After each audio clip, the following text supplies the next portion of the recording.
The Shark Deck.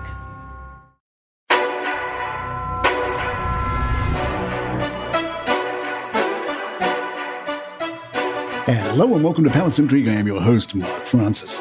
Prince Harry made a surprise visit to the UK on Monday. The privacy-minded prince was in court to stick up for his privacy with the help of Sir Elton John.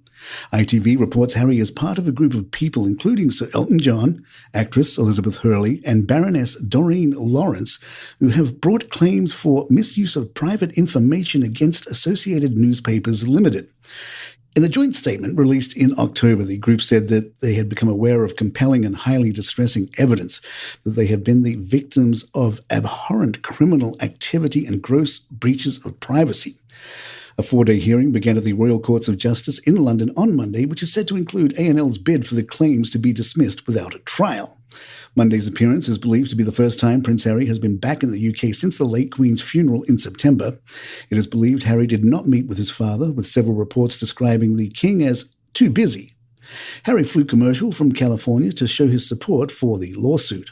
Charles was believed to be at Highgrove, although he was originally scheduled to be in France, a trip that was previously postponed outside of anything to do with Harry.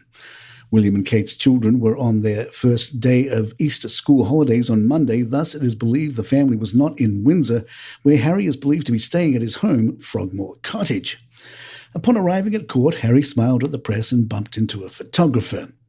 A court filing seen by Newsweek reads, while the Duke of Sussex states in evidence that he was probably aware of only a small percentage of the articles Associated wrote about me at the time, his pleaded case is that suspicion and paranoia were caused by Associated's publication of the unlawful articles. Friends were lost or cut off as a result, and everyone became a suspect, since he was misled by the way the articles were written into believing that those close to him were the source of this information being provided to Associated's newspapers.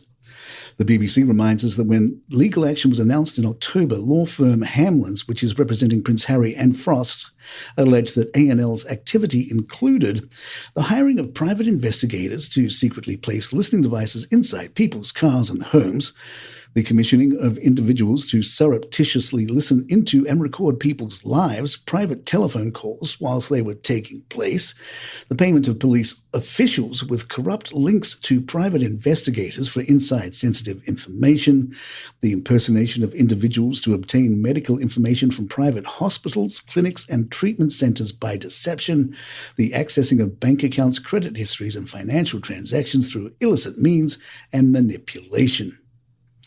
Harry's arrival in the UK generated many reactions. The Daily Mail's Richard Eden tweeted, I'm confused. Britain is so dangerous for multimillionaire Prince Harry that he needs hard-pressed taxpayers to fund police protection for him. Yet the eco-campaigner has just made a round trip of more than 10,000 miles for a court hearing he was not required to attend. On a similar note, Piers Morgan tweeted, Prince Harry, who spent the past few years ruthlessly invading the privacy of his family, friends and acquaintances for huge financial gain, has turned up at court in London to complain about newspapers invading his privacy. Dan Wooten of GB News tweeted, well done to King Charles for telling his treacherous son, Prince Harry, that he's too busy to see him on his sad and attention-seeking trip to the UK. There were always going to be very real consequences for attempting to destroy your family for Hollywood millions. This is them. Calvin Mackenzie, editor of The Sun, tweeted, Prince Harry will fly secretly 6,000 miles to London to extract money from the Daily Mail group, but won't travel 6 miles to see his closest family. An odd chap indeed.